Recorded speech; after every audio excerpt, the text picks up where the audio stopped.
Hello everyone, তো আজ আমি তোমাদের সাথে শেয়ার করব যে আমি সারাদিনে কি খেলাম আর কি করলাম। যেটুকু আমি এই ভিডিওতে পারবো শেয়ার করব। তো সকালটা শুরু করেছিলাম এক গ্লাস ঠান্ডা ঠান্ডা আখের রস দিয়ে, যেটা খেতেও প্রচণ্ড টেস্টি আর শরীরের জন্যও কিন্তু বেশ ভালো। তার 30 মিনিট কি 1 ঘন্টা পর একটু ড্রাই ফ্রুটস আর ছোলা ভেজানো সেটা খেয়ে নিলাম, আর তারপর আমি চলে গেলাম রান্নাঘরে রান্না করতে।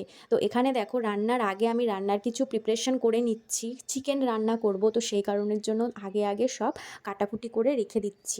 আর আরেক দিকে হচ্ছে লাল শাক, কড়াইয়ে লাল শাক বসানো আছে, আর অন্যদিকে আমি চিকেনের প্রিপারেশন করছিলাম।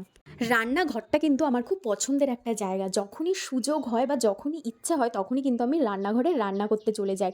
তো আজ যেই চিকেনটা রান্না করেছিলাম সেটা একদম অল্প তেলে রান্না করেছি। তো তোমরা দেখেই হয়তো বুঝতে পারছো, একদম লাইট চিকেন, বেশি একটা মশলাও দিইনি। তো এইটার রেসিপি আমি খুব শীঘ্রই তোমাদের সাথে শেয়ার করব। তো আজ এটুকুই।